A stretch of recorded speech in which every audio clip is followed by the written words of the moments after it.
ایک بیٹ میں 2 حرکات اور 2 سکون پائے جاتے ہیں. دیکھو اگر حرکت ہوگا تو اس کے بعد سکون ہونے کے بعد ہی پھر حرکت ہوگا نا. ہم لوگ ایسے نہیں کہہ سکتے کہ دونوں حرکات ایک دوسرے کے ساتھ ملے ہوئے ہوتے ہیں، ایسے تو ہو نہیں سکتا. ایک حرکت ہوگا، اس کے بعد سکون ہوگا، پھر حرکت ہوگا، یعنی ایک ایکشن ہوگا، پھر ہمیں ریسٹ کرنا ہے اور پھر ایکشن لینا ہے. دونوں ایکشن ایک دوسرے کے بعد ہو ہی نہیں سکتے. تھوڑا سا چاہے وہ مائنیوٹ ملی سیکنڈ کا بھی کیوں نہ ہو، سکون یا ریسٹ وہاں پہ پایا جانا ضروری ہوتا ہے، تو تبھی جا کے آپ دوسرے ایکشن کو ایک نیا نام دے پاؤ گے نا. تو اسی طرح یہاں پہ جو حرکت ہے، حرکت انقباضی، اس کے بعد ہوگا ایک سکون، اور پھر حرکت انبساطی، اس کے بعد بھی ایک سکون ہوگا، پھر حرکت انقباضی سکون، حرکت انبساطی سکون، اسی طرح ہوتے رہتا ہے. اب دیکھو جو حرکت انقباضی ہے اس کا کیا مطلب ہے، یعنی سکیڑنا، کنٹریکشن. اور اس کے بعد جو سکون ہوگا اسے ہم لوگ سکون مرکزی کہتے ہیں، یا پھر اس کو ہم لوگ سکون داخلی کہتے ہیں. اب اس کا کیا مطلب ہے، بہت آسان ہے، مشکل تھوڑی ہے. دیکھو جب آپ ایسے کنٹریکٹ کرو گے چیز کو، یعنی سینٹر کی طرف آ رہا ہے، اسی لیے اس کو ہم لوگ کہیں گے سکون مرکزی. اور پھر اس کو سکون داخلی بھی کہا جائے گا، کیونکہ یہ خارج ہے، خارج مطلب باہر، اور یہ جب اندر آ رہا ہے یعنی یہ داخل ہو رہا ہے، اسی وجہ سے اس کو سکون داخلی بھی کہتے ہیں. اب جو حرکت انبساطی ہے اس کے بعد والے سکون کو سکون محیطی بھی کہا جائے گا، یا پھر سکون خارجی بھی کہا جائے گا. اب اس کو بھی سمجھنا آسان ہے. جیسے حرکت انبساطی تو کیا ہوگا، انبساط یعنی ایسے پھیلنا، ڈائلیٹیشن. اب جیسے یہ پھیل رہا ہے اور اس کے بعد والا سکون ہے، یعنی یہاں پہ تھوڑی دیر ایسے رک گیا، اب کام ایسے ہو رہا تھا نا، ایسے پھیل گیا، ڈائلیٹیشن ہو گیا. اب یہاں پہ جو سکون ہوا یہ سکون محیطی کہلائے گا. محیط یعنی یہ پیریفیری کی طرف ہے، اطراف ہے، سراؤنڈنگ میں ہے.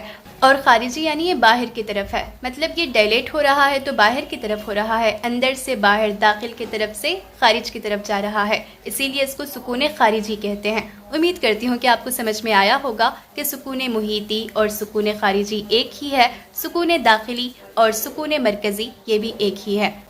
دیکھو جو بھی ورک ہوتا ہے، فنکشن ہوتا ہے، ایکشن ہوتا ہے، اس کو سٹیمولس پہنچانے والے کون ہیں؟ کیا وہ خود بخود ہو رہا ہے یا پھر کسی کے کہنے سے ہو رہا ہے؟ یعنی یہ جو نفس کی حرکت ہے اس کا محرک کون ہے؟ کیا یہ والنٹری ہے، انوالنٹری ہے، یا پھر کسی کے کنٹرول میں ہے؟ دیکھو جو محرک ہے یعنی حرکت پہنچانے والا، شاید اس کے بارے میں ہم لوگوں نے منطق میں پڑھ رکھا ہے. تو جو نفس کا محرک ہے وہ قلب ہوگا، یعنی ہارٹ ہوگا. یہ ہارٹ کے کنٹرول میں ہوتا ہے. جو ہمارا پلس ریٹ ہے اس کے ذریعے ہم لوگ ہارٹ کی حالت معلوم کرتے ہیں نا، کہ ہماری قلب کون سے کنڈیشن میں ہے، کس طرح کی حالت میں ہے. اب یہاں پہ دیکھیے میں نے شروعات میں آپ کو کیا بتا رکھا تھا کہ نفس کی حرکت اور قلب کی حرکت دونوں ایک دوسرے کے مخالف ہوگی، اپوزٹ ہوگی. یعنی یہاں پہ سسٹول ہو رہا ہے تو یہاں پہ ڈائلیٹیشن ہوگا، اور یہاں پہ کنٹریکشن ہو رہا ہے تو یہاں پہ ڈائسٹول ہوگا. ٹھیک، قلب کی جو حرکت ہے یعنی قلب کے اندر جو سسٹول ڈائسٹول ہوتا ہے یہ قوت حیوانیہ کی وجہ سے ہوتا ہے، اور یہ ذاتی قوت ہے. قلب کو کوئی اور نہیں کہے گا کام کرنے کے لیے، بلکہ وہ خود بخود کام کرتے رہتا ہے. اس کے اندر جو پاور ہے، قوت حیوانیہ پائی جاتی ہے. لیکن جو نبض ہے اس کے حرکات خود سے نہیں ہوتے، بلکہ یہ قلب کے کنٹرول میں رہتا ہے. ٹھیک، ذاتی قوت یعنی اس کے اندر جو پرسنل پاور پائی جاتی ہے جس کو ہم لوگ قوت حیوانیہ کہتے ہیں، اس کے چلتے سسٹول اور ڈائسٹول ہوگا.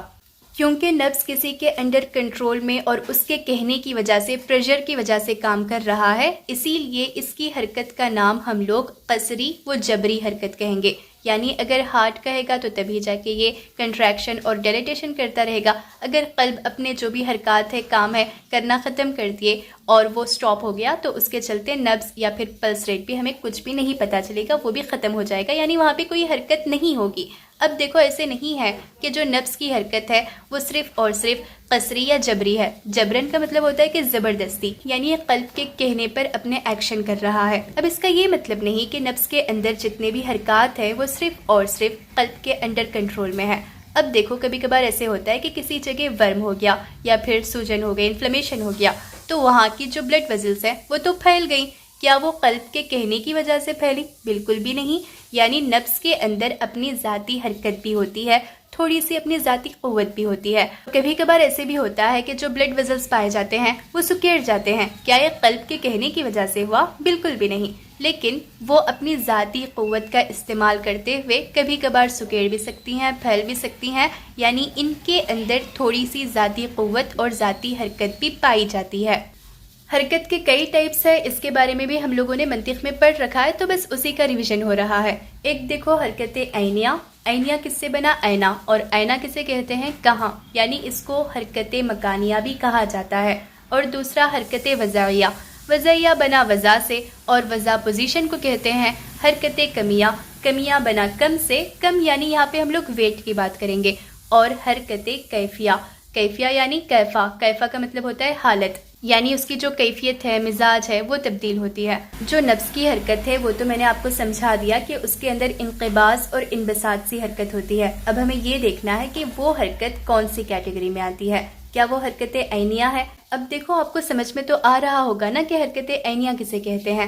یعنی اس کا جو مقام ہے وہ بدل جائے، اس کا جو مکان ہے وہ بدل جائے، جو لوکیشن ہے اس کا تبدیل ہو جانا حرکت عینیہ کہلاتا ہے. تو یہ بالکل بھی نہیں ہوگا، کیونکہ جو ہماری نبض ہے یا پھر مانو جو ہماری آرٹری ہے وہ اپنی جگہ ہی تو ہے، وہاں سے نکل کر یہاں پہ، یہاں سے نکل کر وہاں پہ، ایسے تو اس کے اندر حرکت نہیں ہو رہی ہے. اب دیکھو جو دوسری حرکت ہے یعنی حرکت وضعیہ، تو اس میں یہ ہوتا ہے کہ اس کی پوزیشن چینج ہوتی ہے. پلیس تو سیم رہے گا لیکن پوزیشن بدلتے رہتی ہے. جیسے مانو آپ ایک چیئر پر بیٹھے ہوئے ہو اور اپنی سٹنگ پوزیشن چینج کرتے رہے ہو، یعنی آپ پوزیشن بدل رہے ہو، وضع بدل رہے ہو، پلیس تو سیم ہے. تو نبض کی یہ حرکت ہو سکتی ہے، کیونکہ جو آرٹری ہے وہ اپنی ایک ہی جگہ تو ہے، بس تھوڑا سا پوزیشن چینج ہوتے رہے گا جب بلڈ کوانٹٹی انکریز کر جائے گی اور ڈیکریز کر جائے گی. اور تیسرا ہے حرکت کمیہ، یعنی مقدار زیادہ اور کم ہونا. یعنی جو جسم کا ویٹ ہے اگر وہ زیادہ کر گیا، ڈیکریز کر گیا، تو اسے ہم لوگ حرکت کمیہ کہیں گے. ایسے تو بالکل نہیں ہوتا، کیونکہ جو آرٹری ہے کیا اس کا ویٹ، یعنی جو آرٹری کی والز ہیں، کیا اس کا ویٹ انکریز کر جائے گا، کیا ڈیکریز کر جائے گا؟ ایسے تو نہیں ہوتا. اس کے اندر جو تبدیلی ہو رہی ہے وہ خون کی وجہ سے ہو رہی ہے، بلڈ والیوم کی وجہ سے ہو رہی ہے. خود جسم کا جو والیوم ہے اس میں بڑھاؤ یا گھٹاؤ نہیں ہو رہا. اور جو فورتھ ٹائپ ہے حرکت کی وہ حرکت کیفیہ ہے، یعنی کیفیت کا بدل جانا. مطلب جو نفس کی حالت ہے یا پھر مانو جو آرٹری کی کنڈیشن ہے، کبھی سرد ہونا اور کبھی گرم ہونا، تو ایسے بھی نہیں ہوتا. ان چاروں اقسام میں حرکات کی جمہور اطباء یہ بتاتے ہیں کہ جو نفس کی حرکت ہے وہ حرکت عینیہ ہے، اور شیخ الرئیس علامہ خرشی یہ بتاتے ہیں کہ جو نفس کی حرکت ہے وہ حرکت وضعیہ ہے. میں نے آپ کو سمجھا دیا کہ حرکت عینیہ ہوتا کیا ہے اور حرکت وضعیہ ہوتا کیا ہے. اگر ہم تھوڑا غور و فکر کریں تو ہمیں بھی یہی بات سمجھ میں آئے گی کہ جو نبض کی حرکت ہے وہ حرکت وضعیہ ہی ہے، کیونکہ جو نبض ہے یا پھر مانو کہ جو شرائین ہے، جو آرٹریز ہیں، وہ اپنا مقام، لوکیشن چینج نہیں کر رہی، بلکہ وہ اپنا پوزیشن چینج کر رہی ہیں. اسی لیے شیخ الرئیس کی بات صحیح ہوگی. اور دیکھو علامہ خرشی اور شیخ الرئیس کے جو بھی اقوال ہیں وہ آپس میں بہت زیادہ ریلیٹ کرنے والے ہوتے ہیں، یا پھر مانو کہ سیم ہوتے ہیں. اس کی وجہ کیا ہے؟ شیخ الرئیس کی جو کتاب ہے القانون فی الطب، اس کو علامہ خرشی نے بہت اچھے سے اسٹڈی کر کے موجز القانون ایک کتاب لکھی ہے. یعنی القانون فی الطب کا خلاصہ موجز القانون میں مل جائے گا. القانون فی الطب بہت بڑی کتاب ہے، اس کو ہر کوئی نہیں پڑھ سکتا، تو پھر لوگ موجز القانون پڑھ لیتے ہیں. یعنی شیخ الرئیس کی باتوں کو ہی انہوں نے شارٹلی لکھا ہے، اسی وجہ سے دونوں کی باتیں یا پھر دونوں کے اقوال سیم ہوتے ہیں. امید کرتی ہوں کہ یہاں تک آپ کو سب کچھ ٹھیک ٹھاک سمجھ میں آیا ہوگا. چاہے تو میں سارا نبض ایک ہی کلاس میں پڑھا سکتی ہوں، لیکن مجھے ایسے لگتا ہے کہ پارٹلی تھوڑا پڑھایا جائے تاکہ سمجھنے میں بھی آسانی ہو اور مجھے کلاسز ریکارڈ کرنے میں بھی آسانی ہو. اگر کچھ بھی ڈاؤٹ وغیرہ رہا تو آپ کامنٹ سیکشن میں پوچھ سکتے ہیں، اور سب کچھ ٹھیک ٹھاک سمجھ میں آ گیا تو اپریشیٹ بھی کر سکتے ہیں.